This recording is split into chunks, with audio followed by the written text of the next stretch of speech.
ज्येष्ठ शास्त्रीय गायिका आरती अंकलेकर टिकेकर सुद्धा आता आपल्यासोबत आहेत। आरतीताई, प्रभा अत्रे यांचं निधन संगीत विश्वाला एक मोठा धक्का रशीद खान यांच्यानंतर। खरंच म्हणजे प्रभाताई जातील असं कधीच वाटत नव्हतं, कारण का त्या इतक्या चिरतरुण होत्या।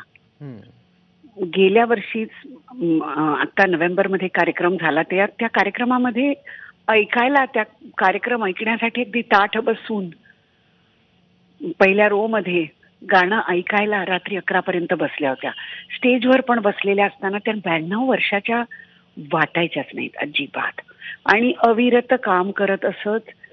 मला आठवते ती मी 10 वर्षाचे असताना त्या आमच्या घरी आलेल्या होत्या बाकरे साहेबांबरोबर।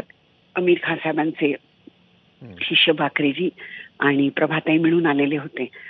गेली 50 वर्ष मी प्रभाताईंना वेळोवेळी भेटती आहे, आणि त्यांचं कौन गली गयो असो, त्यांची पहिली कलावती असो, मारू बिहाग असो, त्यांच्या बंदिशी, अनेक शिष्या त्यांनी तयार केल्या, अनेक त्यांची रेकॉर्डिंग अजून आपण ऐकतो, आणि भावगीतं एकापेक्षा एक सुंदर गायलेल्या आहेत त्या।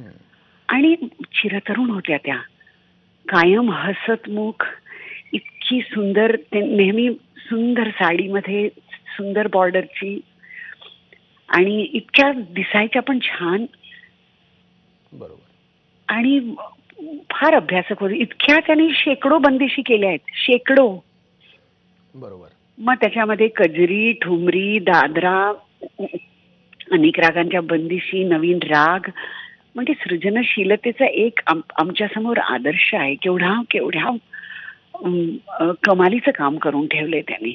आणि अगदी सवाई गंधर्वमध्ये त्यांच्या आतापर्यंत गात होत्या त्या। बरोबर। त्यामुळे फार फार मोठं काम केलेलं आहे। आणि आताच्या काळामध्ये असे मोठे जे विद्वान आहेत, विदुषी आहेत, ते हवेत शास्त्रीय संगीतासाठी, रागसंगीतासाठी।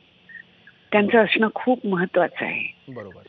आणि गान विश्वातल्या सरस्वती म्हणूनच त्यांच्याकडे आदरानं, पूजनीय भावनेनं बघितलं जातं, आणि त्यांच्या 7 स्वरांच्या मध्ये त्यांच्या वयाचा आकडा कधीच आला नाही, त्यामुळे त्या कायम आपल्या स्मरणात राहतील, त्यांनी गाजवलेल्या मैफिलींच्या माध्यमातून। आरतीताई, धन्यवाद।